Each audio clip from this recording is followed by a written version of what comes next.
Good morning, everyone. Welcome to the Diversity Strategic Plan 2020 through 2025 Town Hall on this fabulous Tuesday morning. My name is Patricia Bradley. I will serve as your host this morning, unmuted. Welcome, welcome, welcome.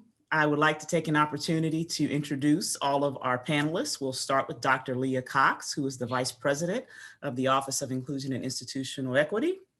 We have Dr. Shauna Payne Gold, who serves in the role of the Assistant Vice Provost in diversity as well. And we have Dr. Brian Hara, who also serves in OIIE.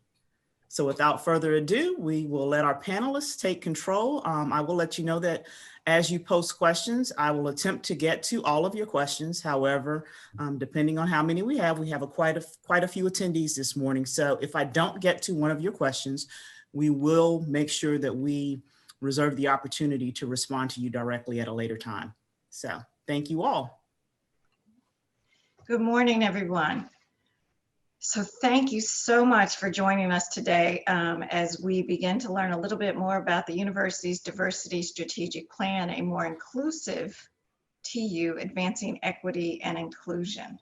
So I want to take a minute first to just thank all of my colleagues across the university who for over a year worked tirelessly on this plan. Their work within subcommittees and interviewing members across the campus, leading focus groups, editing pages of text, monthly meetings and discussions, and hours of discussion, and often some very uncomfortable conversations.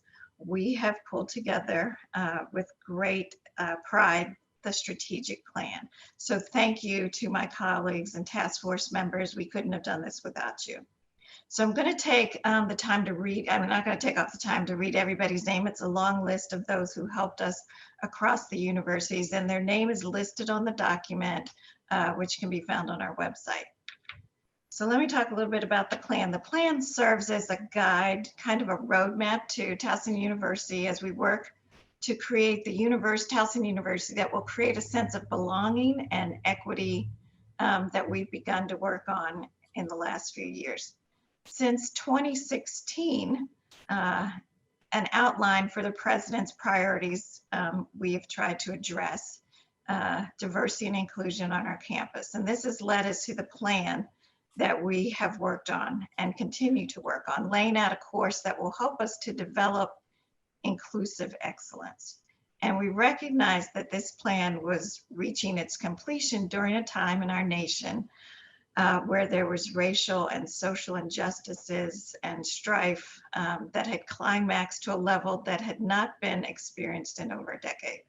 And so we recognize this and try to address some of these things in our plan. And so this plan begins the work needed to develop, again, this inclusive excellence that we're seeking. We know that Towson University has much to be proud of. Graduation rates of our underrepresented students, research and civic engagement that's recognized throughout the nation, as well as students, faculty, and staff that are national leaders. We also recognize the difficult racial history of Towson University. The committee took time to listen, to discuss, and acknowledge the pain of our past. We also let this knowledge help guide us in recognizing where we have made some major changes already and where we need to continue to improve and grow. So this morning, we're going to walk through the plan, share the methods of data collection and analysis, and then discuss the plan and its action items. And last, we'll answer some questions. Okay, so let's get started. Good morning, everyone. So we tried to set up these slides that if you've had the chance to review the plan, it will be a little bit familiar. If you haven't had the chance, we want to at least point to some of the highlights in the actual plan. It will remain on the plan's website, which is part of the OIIE website. The core foundation, the core belief that's really the crux of the entire plan is that recognizing Towson University's momentum, that any ongoing success is dependent upon our capacity to shift perspectives and approaches. And that, the implication there is that's ongoing. Part of ongoing cultural competency, global fluency work is to develop a variety of skill sets that you can continually adapt based on the needs and based on the populations with whom you're working. So that it's really about further growing TU's capacity to shift and then to strategically place diversity, equity, and inclusion at the core of our mission of all that we do. And you will hear today, and you will read in the plan, diversity, equity, inclusion, or DEI mentioned centrally. And we'll talk a little bit more in a couple of slides about how that has already become embraced by our community. That's the foundation. So how we envision setting us up to achieve the action items is a variety of tools and concepts. So we're going to briefly this morning talk about 3 different areas. As I mentioned, DEI is central, and we have seen great momentum here at TU, how we have begun the conversations around defining those 3 terms, how they are related but not interchangeable, and that's really led us to some of the recent momentum. We will also, in the plan, talk about this idea of inclusive excellence and how TU has really adapted a particular approach to inclusive excellence. And then finally, before the plan and with the plan, we have fine-tuned an overall toolkit that grounds us in how do we actually, now that we've defined equity, figure out how to apply it in every area across the campus. So those 3 areas, briefly for each one. One of the great examples of momentum at TU is that from not even day 1, but from day 0 for new hires, for new students, we have begun the conversation that defines differently these 3 important terms: diversity, equity, and inclusion. And I'm acknowledging that in the past year, thanks to human resources, new hires within their first month have a conversation with our office that begins to define these 3 terms, how they are different, but all important. New students, part of orientation, and welcome to TU, they also are now receiving this conversation. So the goal and the plan is to continue the work that gets everyone comfortable and competent with these 3 terms, how they are related, and ultimately the goal at TU is to strive for all 3. So the intersection of all 3, we aspire to have a campus culture where belonging is the core and belonging is felt by every member of the campus. So we have DEI, everyone getting more and more comfortable and confident with these 3 terms. Briefly, inclusive excellence is talked about a lot in education, in higher education. The foundational piece that how it's used broadly generally starts with this notion that within higher education in particular, the goal to adapt and to make sense of inclusive excellence focuses on undergraduate student learning and what does every institution need to do to make sure that every student has the fullest access to achieve that. Now we can stop there, but what's really interesting and fascinating about the momentum at TU is that we go one further, and part of the ongoing research in the plan, and Dr. Payne Gold will mention methods in a little bit, is that we try to stay ahead of the game with what's cutting edge when it comes to diversity work in higher education. So at TU and in the plan, we apply a particular aspect of inclusive excellence that goes deeper and gets more, like it's really bold. It includes mentioning how really fully embracing DEI must be top down and bottom up. The plan tries to move us towards tangible DEI outcomes. As Dr. Cox mentioned, we have to fully embrace and really name our pain points. We have begun to welcome challenging discussions, and that needs to continue. It's all about acknowledging the diversity that we currently have and the diversity we are still striving for. And in particular, we readily acknowledge the growth of our undergraduate population, and now we have to address what needs to happen to further diversify our staff and faculty. The plan is setting us up to identify all the processes, the procedures, the practices, and how we can improve what we do when it comes to DEI outcomes. Ongoing education for everyone, faculty, staff, students. As we mentioned, Now from day zero, new members of the TU community get the message right away about what our priorities are when it comes to being an inclusive campus and where belonging is the core. What do we need to think long-term and prepare for? This past 6, 7, 8 months, there were so many unexpected challenges that we could read through diversity, equity, inclusion. So how do we better set Towson up for its future? And ultimately, what we do is about students. So how do we regularly attach a critical eye to the ways that students find out about Towson and begin to become interested and eventually join the TU community? And knowing that we strive for diversity, equity, and inclusion, that has to then acknowledge the impact on not just the official workload, but the unofficial workload in particular of staff and faculty when the diversity isn't quite there. So we will say more about the unacknowledged and often uncompensated labor, particularly for minoritized staff and faculty.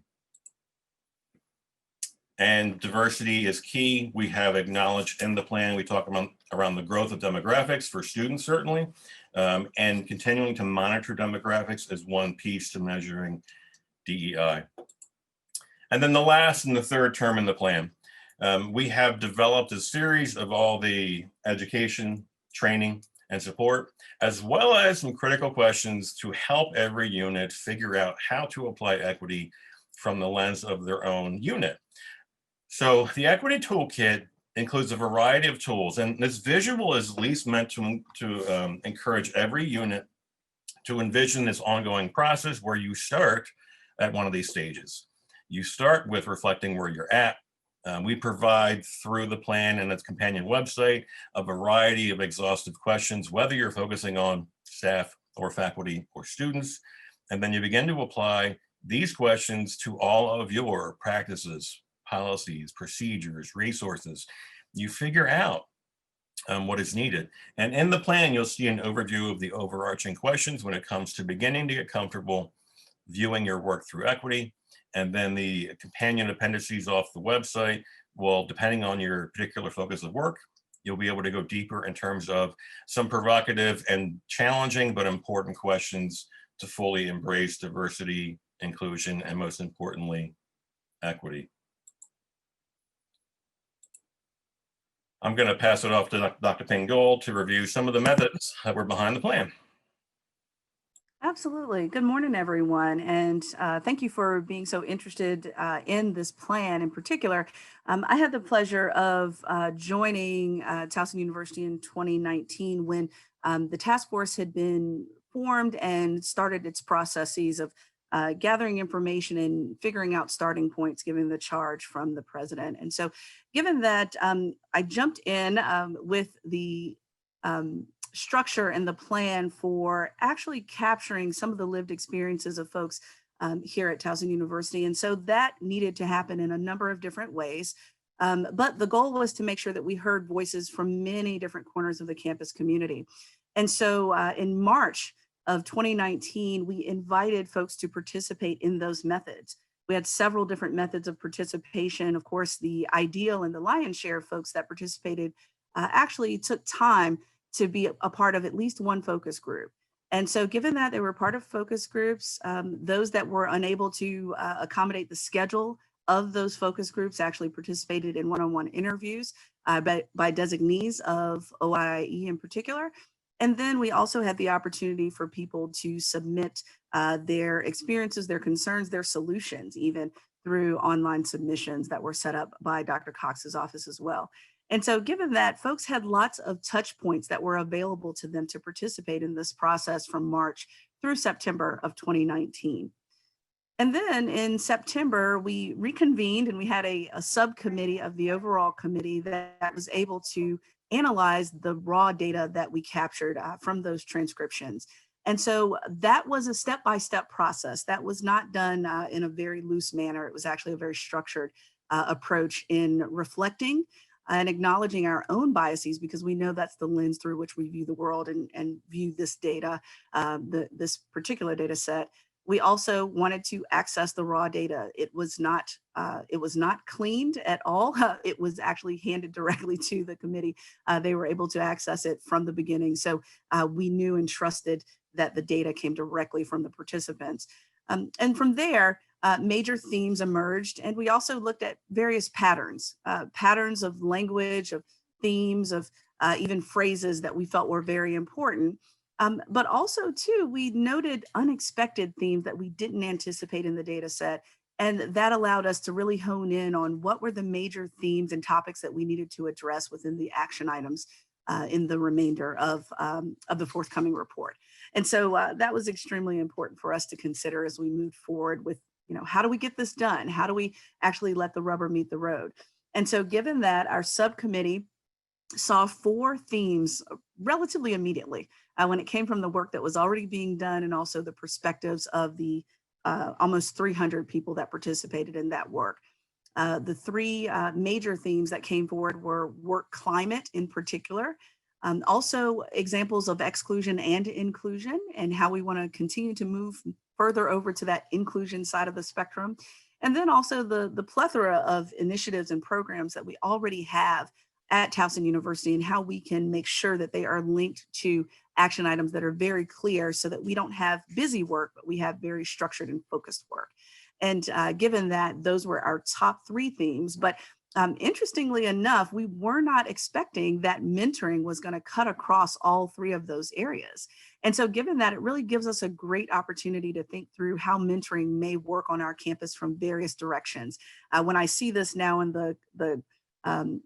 the construct that we created as far as the subcommittee, what's interesting is that I think of a prism and that we can look at that mentoring from lots of different directions, whether it's peer mentoring among students, faculty to student mentoring, faculty to faculty mentoring, staff to staff mentoring, lots of different directions with which to think about mentoring. And so that was a pleasant surprise and outcome from the raw data that we hope to unroll as we look into the action items of the actual report. So that was our method. And I think what was really important was that we really prioritized making sure that we heard as many cross-cutting voices as possible from the campus community so that we're not just creating things to do, but more so listening to the voices that really want to see change happen on our campus. So I'm very proud of our methods and our approach for this particular report.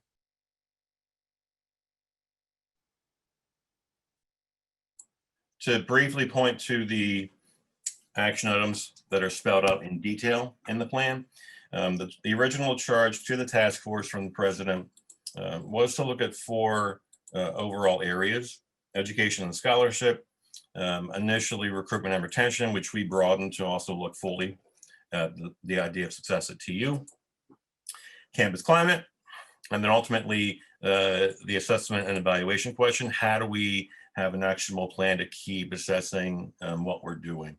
So we're going to briefly point to each of the 4 areas and the overall categories of action items. And obviously the detailed sub items are available in the plan. So first, in education and scholarship, the action items broadly developed in this category focus on how do we set a plan over the next 5 years to continue to improve how all of what we do when it comes to in the classroom, out of the classroom, so teaching, research, and service, and how do we fuse them all through a lens of DEI. So the larger 3 categories in education and scholarship focus on first, how do we continue to really institutionalize the support for ongoing professional development for staff and faculty?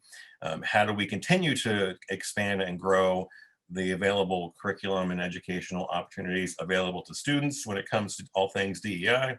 And then ultimately, how do we begin to create institutionalized repositories and resources? And we've already begun to explore how to do that. So that's in a nutshell, education and scholarship.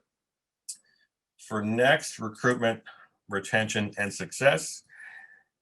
4 larger goals, but the ultimate goal within this area is to, as we mentioned earlier, begin to have a clear plan to consistently and ongoing review of our protocols, our policies, our procedures, and our practices.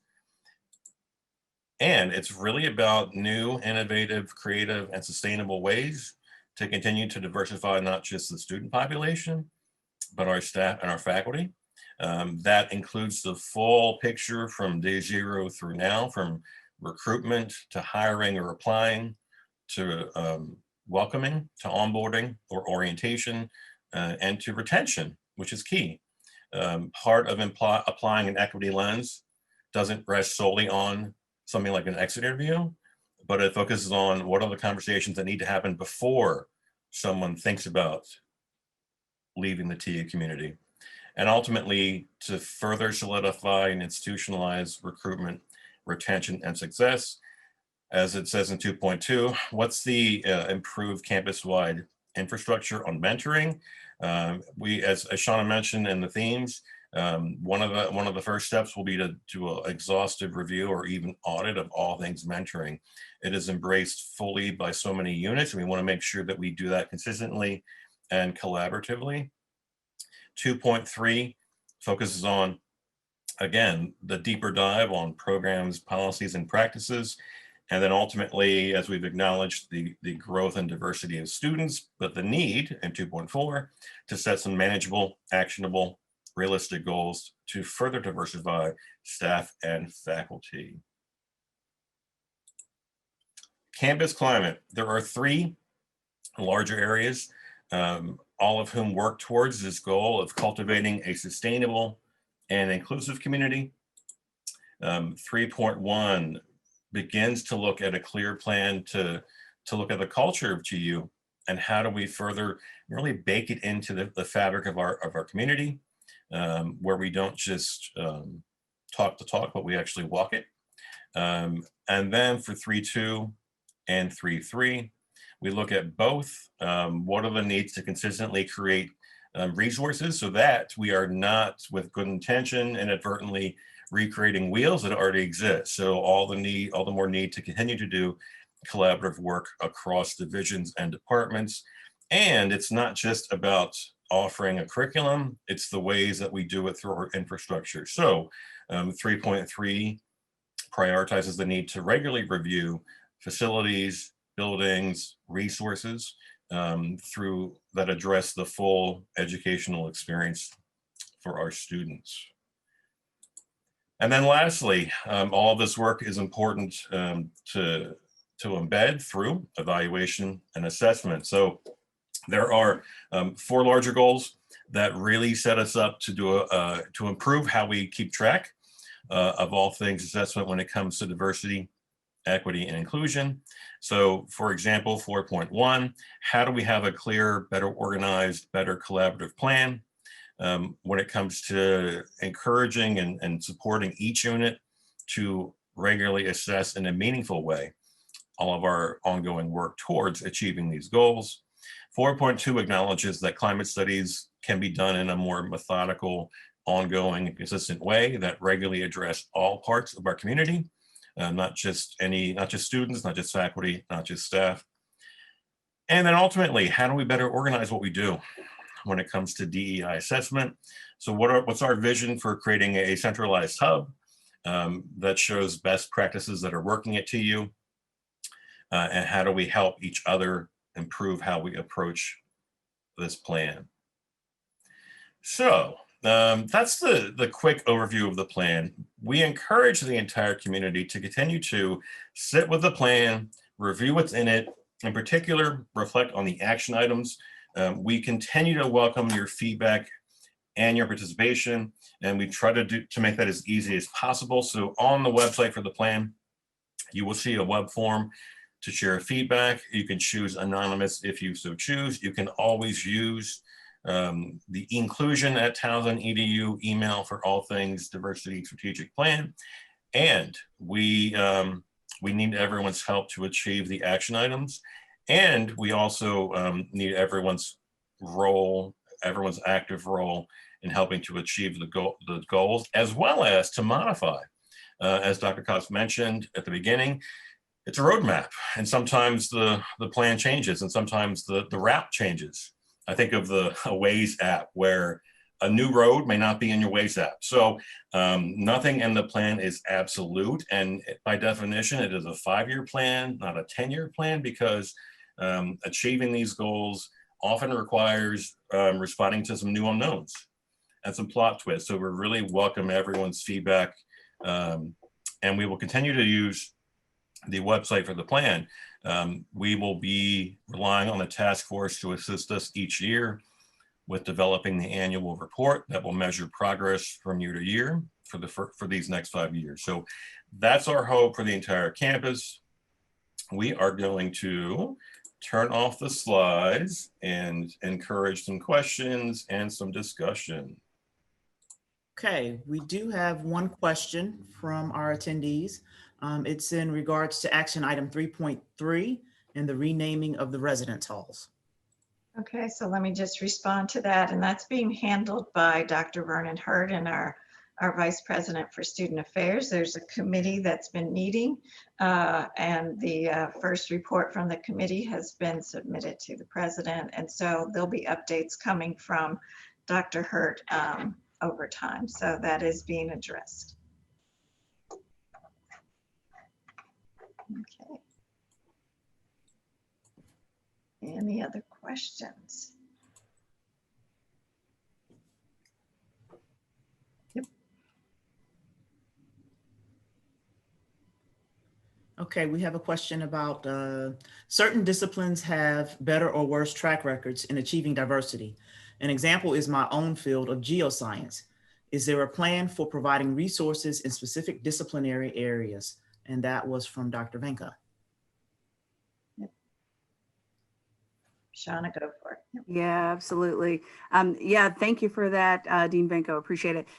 So yes, absolutely. One of the things that not many departments have tapped into, but some have, is around looking at the data specifically around the top 10 or 15 institutions in the country that produce underrepresented terminal degree recipients in particular fields and areas. I've only had a few departments request that information from me, but now that data set is becoming even more and more detailed.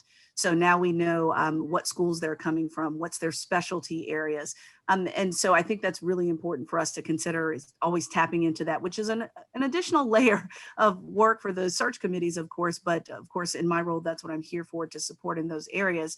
And also too, I think one of the things that we forget about that recruitment process too is the personal touch of reaching out to those individuals to ask them to apply to these positions, to provide them with an actual position description for the role, and hopefully to tap into some of those graduate programs as well, so that they could provide even names or suggestions of folks that might be great for the role. So looking at those data sets, they really give us a lot of direction that we might not have tapped into previously. Another question coming from our audience. TU's learning communities have been some of the most influential in providing students with opportunities and exposing students to diverse cultures. Are there any plans to expand the existing ones and possibly create others? I know that this is something difficult to pursue due to the ongoing pandemic. Right.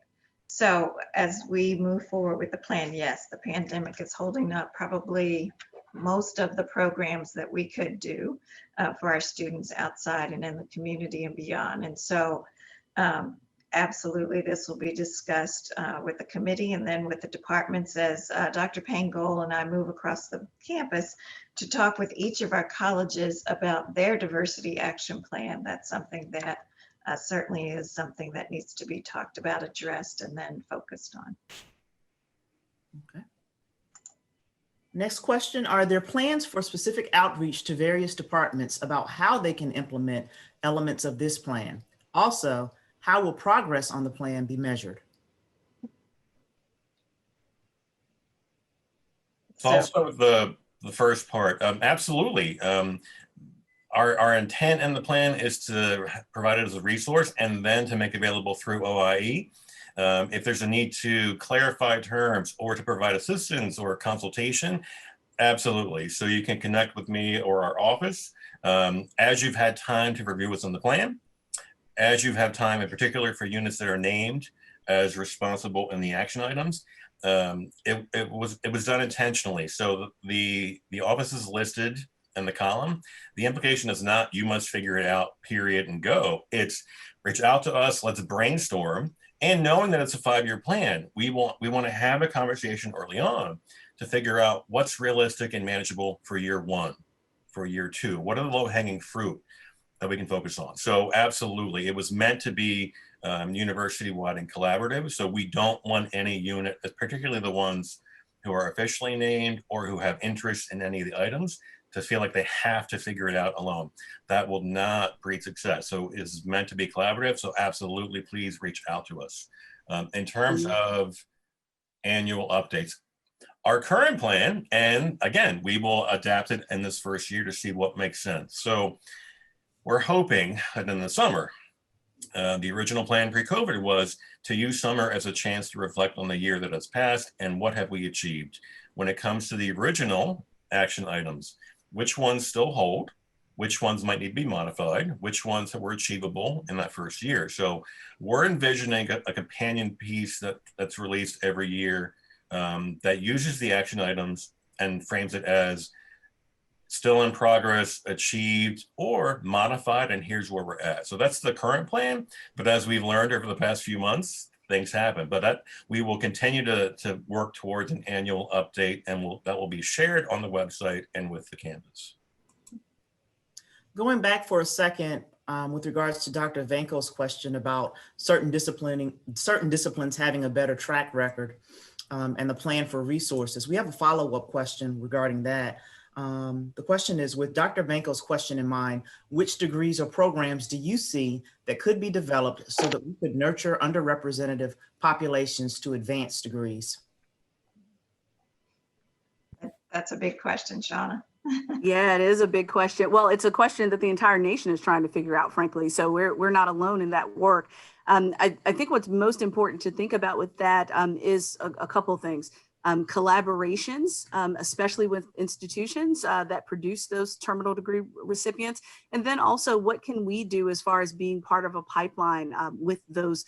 I don't want to go as far as saying articulation agreements necessarily, but we do need to foster relationships with institutions that produce those individuals, whether they've received a master's degree or whatever the highest terminal degree is in that area. And I think that's an opportunity for us to continue to shake hands and be diplomatic in those ways, in ways that we have not in the past. So it's something that's worked in the past for a number of other institutions that have invested that time and energy in doing so. But much of this requires a pipeline, and that pipeline often goes as deep as K through 12, actually. And so it's a very big question, but it's one that I think we can chip away at, especially with some of the untapped opportunities to connect with institutions.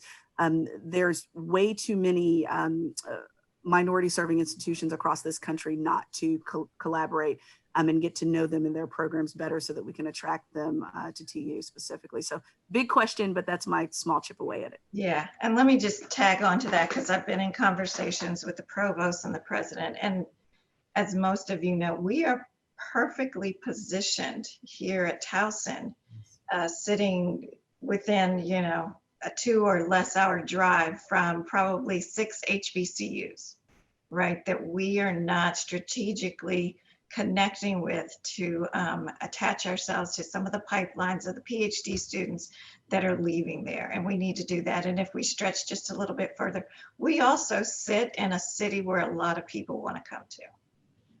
And Towson is now becoming a very nationally recognized institution. So more and more folks are hearing about us and wanting to come to us. And so we need to do the work to bring them to us. So the provost and I have been having conversations about numbers, the departments that are in need of more underrepresented individuals, faculties, and then creating that pipeline. So it's coming, but what I want to remind everyone is this is a 5-year plan, and it's going to take some time to implement. And even when we hit that 5-year, we're going to have new goals that we want to achieve, but we want to work as hard as we can to move the needle as best we can. So Dr. Cox, you kind of focused on it a little bit when you talked about reaching across the board to some of our HBCUs. There's a specific question that is whether there's an initiative to re-examine course curriculum to reflect a broader range of scholars than are often excluded and challenge the historically cisgender white and Eurocentric narrative, leaving out other voices, points of view, and scholarly decolonial perspectives. Go ahead, Shauna. Yeah, thank you for that question. And it's one of my favorite questions because we have a very strong answer for it. So given that, so my office, as far as my role as Assistant Provost for Diversity and Inclusion, has partnered with Dr. Cox's office, specifically with Dr. Cox and Brian, as well as our librarians, to really think through how we could create a DEI knowledge base to make it easier for faculty members to do exactly what you're asking them to do. Decolonizing syllabi and courses, even as far as course delivery methods, has been really strong in the UK. And so we've looked at some of those models as well, as far as those global models. And so we've spent, what, Brian, probably at least a year working on building out the DEI knowledge base that was created using an extension of Cook Library's platform in order to do that. And so that does provide an opportunity for faculty members to do a quicker search when it comes to scholars that they may not be aware of, or even intersections of scholarship and DEI content. So I keep using the example, let's say I'm teaching in the Department of Nursing and I want to look at some scholarship around nursing and bias, for example, in the health professions. We've made that easier. And of course, the pre-COVID plan and the post-COVID plan are a bit different, but we've found that people have had the opportunity to really think through what they're offering in their syllabi, and therefore the rollout of this process is happening a little more quickly. We did collaborate with Dr. Iona Johnson over in the College of Health Professions to help us as far as an initial model with one college, so that we could continue to think about how we wanted to roll that out amongst all of the colleges particularly. And so now we do have a great model for doing that. And we're excited about demoing that knowledge base very soon, in fact. And so we're excited that we have that opportunity. That's kind of low-hanging fruit for our faculty members. Brian, I didn't know if you wanted to add more to the knowledge base conversation. And if you're interested, we are trying to speed up the original, as Shauna mentioned, plan to roll out and share it with the campus. So it's meant to be university-wide. So we'll find ways to preview it with the campus early spring, but we're actually making it available for every college and division. So our plan is to connect with each division and figure out what are the current DEI resources that you are aware of, and want to make sure that this living gut knowledge base helps everybody. So we're doing our best to fast track it. Also, I want to actually point it back to you, Shauna, and mention the inclusive classroom, because I think that addresses a part of the original question. Yes, absolutely. Thank you for jogging my memory on that too. Yes, so as Facet was forming, and my wonderful colleague, Patricia Westerman over there as Assistant Provost for Facet, some of the data that was collected around the thought process behind building the structure of Facet really spoke to the need for strategies for inclusive classrooms. And so our faculty members had already stated a need for some of these resources. And so given that, we really worked on creating a framework called Inclusive Classroom 1.0. And we did name it 1.0 because we realized this is going to be a forever process. It's going to be something that we update on a regular basis as emerging populations of students emerge. And so it's a great buffet, if you will, of modules for faculty members to tap into particular populations that they would like to think more about when it comes to constructing an inclusive classroom, an inclusive syllabus, and also the delivery of their content.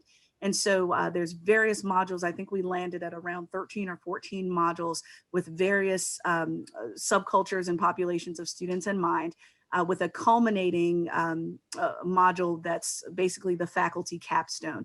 And that provides an opportunity for a cohort of teaching faculty to come together and apply the module that they attended with a syllabus or a course that they would like to either redesign or possibly design a course from scratch. And so it's an opportunity for our faculty to really hone in on those skill sets moving forward. So I think between the DEI knowledge base and the inclusive classroom that will be rolling out, I think we have a great model for a sustained conversation around inclusive classrooms. All right, I am going to combine the next two questions. One focuses on the additional funding. Will there be additional funding to create new faculty positions that are diverse And then what strategies will be used to attract and yield a more diverse faculty and staff? Right. So there are multiple things being done. Myself, Dr. Payne Gold, the provost, Steve Jones in HR, we are all working on some strategies to look at working on bringing in more diverse faculty and staff. And so, yes, we're looking at funding. We're looking at how do we do the training of our departments, of our units in terms of an inclusive model for hiring, searching, recruitment, and onboarding. So we're working with all of those units now and trying to develop a strategic plan. But we also know, especially for our faculty, that it takes funding, right? We've got to have those positions. So we're looking at ideas like cluster hires or targeted hires, which we have done last year. The provost and I did 3 or 4 targeted hires of some individuals that probably would have been snapped up anywhere in the country, and we got to them first and brought them to TU. And so we're hoping to continue that. We're in conversations with our CFO, Ben Lowenthal, to talk about the funding that's needed. And then also making sure that it's not just about additional funding, but when we have positions open, right? What are we doing to make sure that we are doing everything we can to look at hiring diverse faculty? What are the needs across the university? Which units have no diverse faculty in them and which ones do, and how can we make sure that we're filling all of those gaps and holes? So we're having all of those conversations. We know there's a need. We know that we need to do something. So we're working through it. Okay, next question. When can the TU community expect to receive a climate survey to assess experiences of gender and sexually diverse people? This data is needed to better understand what type of resources or services we can provide LGBTQ+ students, faculty, and staff. And can we expect a racial climate survey as well? So for the second part of the question, sorry. Go ahead. Second part of the question is answered. On the same page for the diversity plan. We hosted a town hall earlier this semester for the NAC, the National Assessment of Campus Climates. It is by design a racial climate survey. It was part of the methods that Shauna mentioned. It was sort of happening parallel to, and the results and the action items are listed on the plan. And we've just recently added an alignment between the action items from the racial climate survey and the action items in our diversity strategic plan. So the second part of your question is answered. As to how often we will do that survey, that's a long-term question, but we've at least got some really rich data from the spring of 19. For the first part of the question, I'll turn it back to you, Dr. Cox. So for the other surveys that are coming out, so we are looking at how we're going to collect data. We're forming a committee, just as we did for the chosen and preferred name committee. We're going to be looking at developing a committee to look at how do we collect data across the campus for our LGBTQIA community. We want to make sure that we're capturing that well. We also don't want to do it in the middle of a pandemic when our students aren't here, and it's oftentimes hard to get back the survey information when students aren't here, and it also doesn't allow them to talk about their feelings about the environment on campus.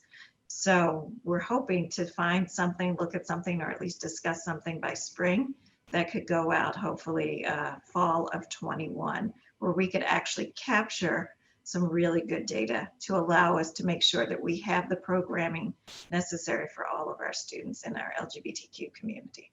And I will point out, in the NAC survey, even though it was by design a racial climate survey, also asked a variety of really inclusive demographic questions.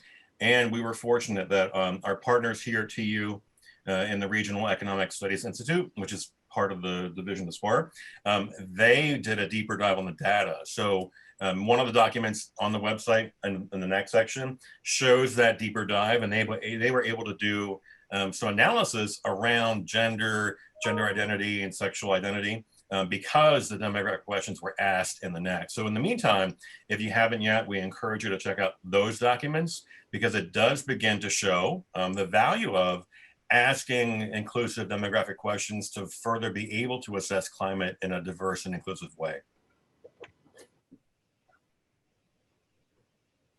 Okay. With regards to accommodations for people with disabilities, what protections are in place when university personnel block traffic flow or signage, use inappropriate vehicle hang tags, or otherwise impede basic access? Okay. So hopefully when those things happen, you can certainly inform our office. If traffic is being blocked or a parking space is being blocked, then you need to definitely call TUPD to have those individuals or their cars or vehicles removed. But we're certainly here as a part of the university, our ADA office, to field any kind of complaints related to accommodations and disability access.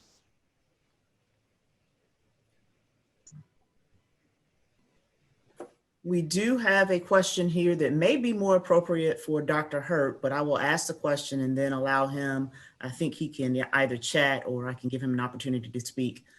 But the question is, I discovered early in the pandemic that the Emergency Support Fund did not track demographic identity in terms of the students it supports. As I'm sure you know, data suggests that underrepresented populations are more greatly affected. Beyond these long-lasting structural and wonderful efforts in the plan, might TU be able to make any short-term shifts directly related to the pandemic, like tracking identity in this instance? Right, so that is a question for Dr. Hurt. And Dr. Hurt, if you're on there, you can respond directly in the chat, but that is not in the strategic plan. So I honestly could not answer that for you. So sorry, but yes, you can. And if Dr. Hurt can't answer in the chat, you can certainly connect with his office, and I'm sure he'll respond. I think, let me see if I can do this. We're going to get fancy here. I'm going to plug in Dr. Hurt and allow him to speak. I'm going to put him on the spot because I know he has the answer already. All right, there we are. Thank you, Tricia. I was just about to type away. So I think that's a really great question, and it speaks to, you know, our desire to be really intentional about understanding the lived experiences of our students and what segments of our students are being impacted in different ways. So the short answer is because we, you know, have the identity of the students that are supported and requests through the process, we are able to pull together kind of the demographic information. So I would say it's information that we, although have not been tracking as a part of the process, is information that we do have available and can certainly be able to tap into that to understand the context of the students, again, who's being impacted and served through the emergency fund. Thank you.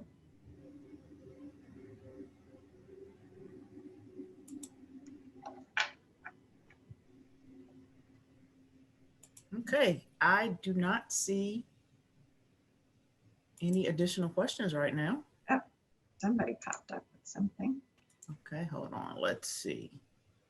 Okay,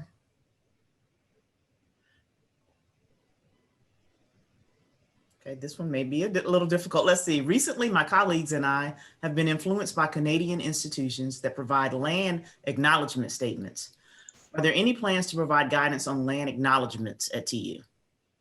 Yes, so that is a conversation that Dr. Payne Gold and Brian and I have been having recently, and in concert with Dr. Vincent Thomas.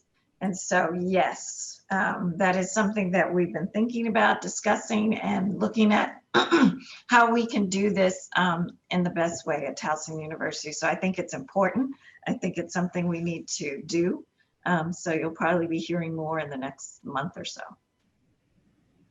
And Leah, I just wanted to tag on with what you were saying as well, is that if we're not familiar with Indigenous populations and connecting them with university communities, I wish it was just as simple as we sit down and we draft a statement, but it's not that simple. It does require understanding what land you are on, connecting with that particular tribe or more than one tribe, in fact, and having permission to use specific language within that land acknowledgement with their blessing. And so given that it's indeed a process. And so Brian and I had done quite a bit of research of looking through what that process looks like for collaborating with those particular tribes and then formulating the language. And so if you give us a little more time to make those connections, it's definitely on our radar and something that we're very serious about. So thank you for asking the question. And it's a great example of what the hope is in the approach to the plan. It's that even in the last few months, given the heightened awareness on inequities, there's this knee-jerk reaction often to want to sort of do good work and cause no harm. And there are also ways to do it in surface level and performative ways. So I really appreciate how Shauna framed it. Like, we're not going to just post a statement on the website and say, here, feel good about it. We actually have to practice what we preach. So it's a really great example of what we hope people can see in the plan. It's not just check the box, it's really commit to it long term. So it's a great question. And I think we're hoping to model the intent of the plan even through that example. It's a great question. Thank you, though. So we have just about 5 minutes left, 6 minutes maybe. So if there are any other burning questions, please feel free to ask. But I do want you to know that we really appreciate you coming this morning and asking some great questions so that we can reveal more and more about the plan. As I stated earlier in this town hall, that Dr. Payne Goal and I are going to be visiting multiple colleges and their D&I action committee plans and what they would like to put out. And we purposefully kind of waited because we wanted to make sure that the TU diversity strategic plan was up and ready to link to each of the colleges' diversity action plans. So for those of our faculty who are on this town hall, know that you'll get to see us very soon. And then for any of the staff divisions, similarly, we still want your feedback, and you can connect to our office and we will offer parallel support. It was one of the earlier questions, like how can our office help? So again, it's not any one unit's job to shoulder this. We want it to be collaborative. So do not hesitate to reach out to our office. Okay. And to our panel members, you have received a big shout out and a thank you. Not a question, but a thank you for doing this important ongoing work for our students in our community. Well, thank you. All right. Everyone have a great day and hope to see you on campus very soon. Bye-bye.